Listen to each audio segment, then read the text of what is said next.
Hey everyone, today we're going to recap the super hit thriller movie Cliffhanger.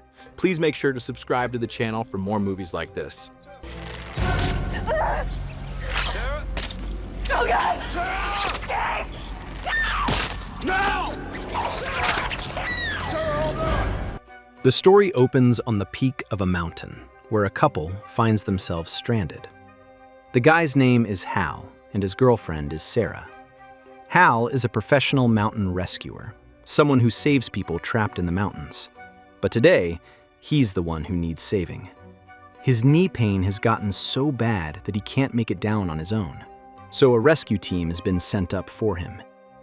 On the team is Gabe, Hal's close friend, who's climbing up the mountain face to reach him. Alongside the ground effort, a helicopter also arrives, piloted by Jessie, Gabe's girlfriend. The landing spot where Hal and Sarah are stranded is too narrow for the helicopter, so Jessie sets down on a nearby peak and sends a steel cable across the gap so they can zip line over to where the helicopter waits. Hal crosses first without a problem. Then it's Sarah's turn. But halfway across, her harness snaps open and she's left dangling from the wire, 4,000 feet above a sheer drop. If she falls, there's no coming back. Gabe rushes out onto the wire to reach her, despite Hal warning him the cable can't support two people. Gabe gets to her and desperately tries to pull her up, but the gloves on Sarah's hands slowly begin to slip. He can't hold on. She falls 4,000 feet to her death. The loss devastates everyone: Hal, Jessie, and Gabe. But Gabe carries the heaviest burden. The guilt eats him alive. He blames himself for Sarah's death, quits the rescue team, and disappears. Meanwhile, in a government facility somewhere, old banknotes are being destroyed and replaced with new currency. 3 large bags stuffed with $10 million are being transported via plane to international banks. The operation is led by a man named Richard, and an FBI agent is riding along as an escort. 8 months pass. Gabe returns to the mountain town with one purpose: to collect his things and convince Jessie to leave with him for good, because he loves her and wants a fresh start somewhere far from all of it. Mid-flight, the FBI agent notices another plane tailing them. He flags it to Richard, but Richard is already in on it. He's working with the people in the other plane. Without hesitation, he shoots the FBI agent and 2 others dead. Then he opens the rear hatch of the plane and strings a heavy steel cable between the 2 aircraft to transfer the money bags across. But the FBI agent isn't quite dead. He pulls himself together long enough to fire at the other plane. Richard has already crossed over, and before he did, he planted a bomb on the original plane to destroy all evidence and make it look like a crash. With the agent's gunfire disrupting the transfer, though, the bomb goes off before all 3 bags make it across. They go tumbling down into the snow-covered mountains below. The criminals have tracking devices to find the bags, but now their plane is leaking fuel from bullet holes. It crashes into the mountains too. Nobody dies in the crash, but they're all stranded in the frozen wilderness. They get on the radio and reach the local rescue station, and happen to connect with Hal. They tell him 5 people are trapped in the mountains and need help. They describe their location, and Hal figures out exactly where they are. With the weather too brutal for a helicopter, he sets out on foot. Jessie finds Gabe, who's still in town, and tells him Hal has gone up alone in terrible conditions to save a group of strangers, and that no one knows these mountains better than him. She urges Gabe to go help. Gabe doesn't want to go. After Sarah's death, he's broken. He believes he caused it, and he can't face going back up there. Jessie tries to reason with him, telling him he did everything he could, and that Sarah would have fallen even if he hadn't tried. But Gabe isn't ready to hear it. He walks away. Yet when Hal is already climbing the mountain, there's Gabe. He's shown up anyway. The air between them is cold. Hal is still angry about Sarah. but Gabe tells him Jesse sent him. Hal snaps that he doesn't need his help and tells him to turn back. Gabe doesn't. They climb together in silence. When they finally reach the stranded group, they realize something is very wrong. It's not 5 people, it's a whole crew. And this is no accident. The man running the show is Eric Quaylen, a high-profile criminal the FBI has been hunting for years. Eric demands to know where the helicopter is. They tell him the weather makes it impossible to fly. Eric lays it out plainly. His 3 bags of cash are scattered across the mountains, and Hal and Gabe are going to help find them. His device shows 3 blinking dots on a screen, the GPS signals from each bag. He asks if they know these locations. "If you don't," he says, "you're no use to me alive." They say they know them. And so the group moves out toward the first bag. The bag is sitting on a narrow summit that only a skilled climber could reach. Eric orders Gabe to go up. They tie a rope around his wrist and strip off his warm outer layers so he can't run. As Gabe climbs, Hal quietly tells him, "When you get up there, run." Gabe looks back at him and says, "Would you?"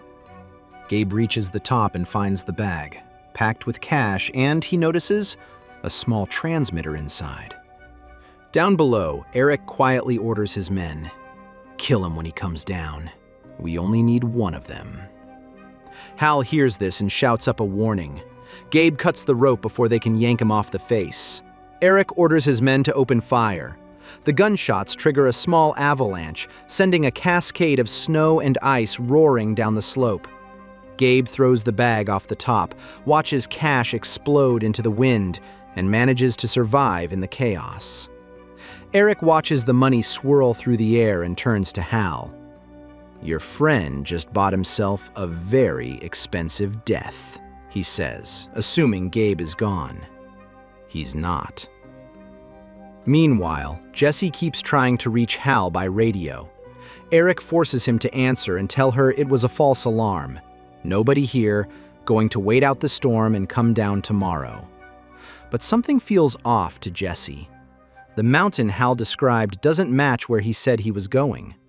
She tells her co-pilot to take her west, where the winds are calmer, close to Douglas Mountain, the shelter point Hal would head for if he were in trouble. Sure enough, when she pushes open the door of the refuge hut on Douglas Mountain, there's Gabe, half frozen, barely alive after climbing without his gear through the storm. He tells her everything: the plane heist, the money, the killers, and the fact that once they have all 3 bags, they'll execute Hal. They grab what they need and head out. On the other side of the mountain, Eric's crew reaches the second bag's location, only to open it and find a single dollar bill inside, with a note. "Want to trade?"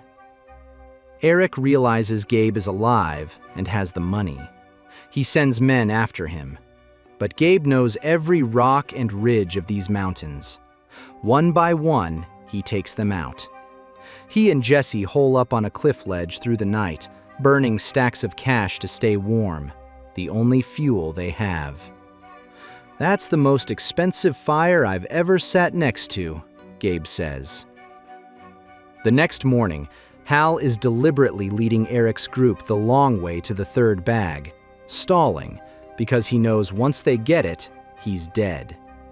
Meanwhile, Gabe and Jesse are taking a shortcut, a tunnel through the mountain that comes out closer to the 3rd bag's location.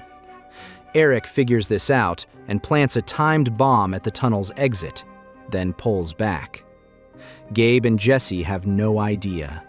They're directly below it when Hal manages to steal Eric's radio and warn them. Get the hell out of there! There's a bomb over your head!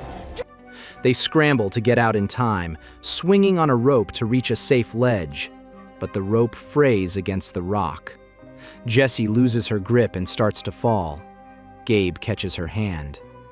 It's the same moment, the same position, the same desperate grip as the day he lost Sarah.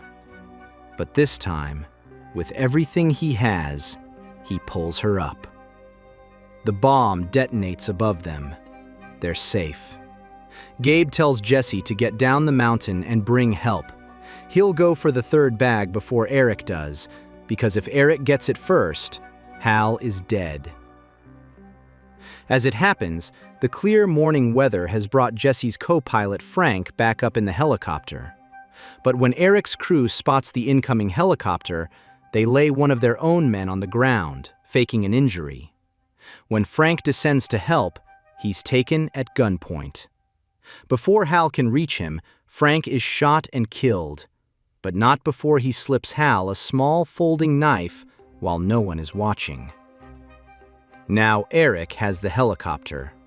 Richard wants to fly to the third bag, but the pilot tells them there isn't enough fuel to search, only enough to fly straight down to a lower altitude. Eric demands the tracker's password from Richard so he can locate the bag himself. Richard refuses. They argue. Eric shoots the female pilot and announces he'll fly the helicopter himself. He tells Richard and Hal to go find the bag and bring it back. Out on the mountain, the third member of Eric's crew tells Hal he wants to kill him with his own hands. He gets his chance, but Hal drives Frank's knife through the man's leg and puts him down with his own gun. Richard reaches the tracker's coordinates. The signal is there, moving slightly left, then right.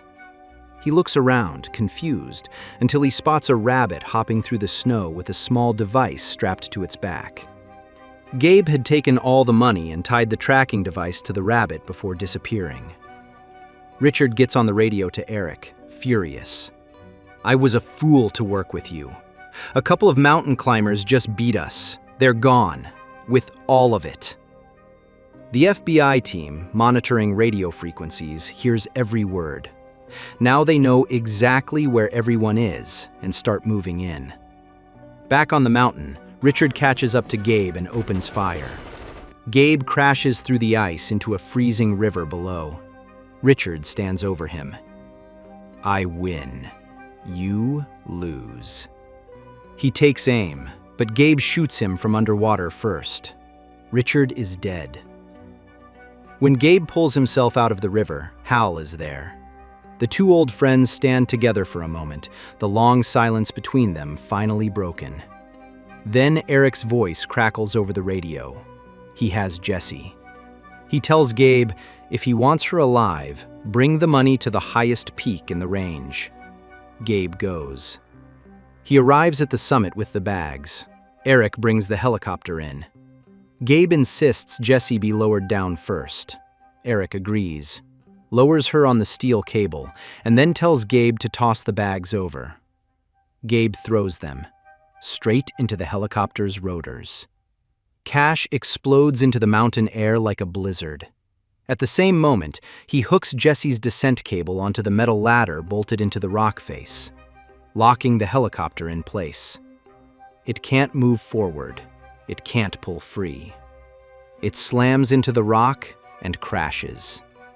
Gabe and Eric both end up on top of the wreckage, thousands of feet above the valley floor. The ladder begins to tear away from the cliff. They fight. Gabe grabs the rock face with his bare hands just as the ladder and the helicopter drops 4,000 feet into the void below. Eric goes with it. Gabe climbs back up. Jesse is there. And so is Hal. An FBI helicopter arrives. The agents ask who they are. Gabe and Hal look at each other. "We work rescue," they say. The agents tell them to sit tight. Help is on the way. And that's where the film ends.